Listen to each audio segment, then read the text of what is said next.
அர்ஷை சுமக்கும் மலக்குமார்கள் மூமின்களுக்காக வேண்டி அல்லாஹ்விடத்திலே பாவ மன்னிப்பு தேடிக் கொண்டிருக்கின்றார்கள். லா இலாஹ இல்லல்லாஹ். எவ்வளவு பெரிய பாக்கியம் மிக்கவர்கள் நாம் சகோதரர்களே.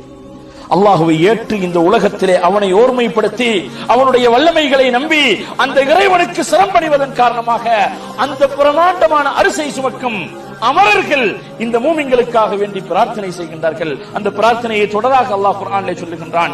அவர்கள் எப்படி சொல்லுகின்றார்கள்? ரப்பனா வஸஅத குல்ல ஷைஇன் ரஹ்மத்தன் வ இல்மா. இறைவா, உன்னுடைய அறிவின் மூலமாக உன்னுடைய கருணையின் மூலமாக அனைத்து விடயங்களையும் நீ உள்ளடக்கி இருக்கின்றாய், அனைத்தையும் நீ மிகைத்து நிற்கின்றாய். ஃபக்ஃபிர் லில்லதீன தாபு வத்தபஉ சபீலக வகிஹிம் அஸாபல் ஜஹீம். இறைவா, நீ அந்த உன்னிடத்திலே பாவ மன்னிப்பு கேட்டு மீளக்கூடியவர்கள், உன்னுடைய நேரான வழியை சார்ந்திருக்கக்கூடியவர்கள், அவர்களுடைய பாவங்களை நீ பொறுத்து மன்னித்து விடுவாயாக. வகிஹிம் அஸாபல் ஜஹீம்.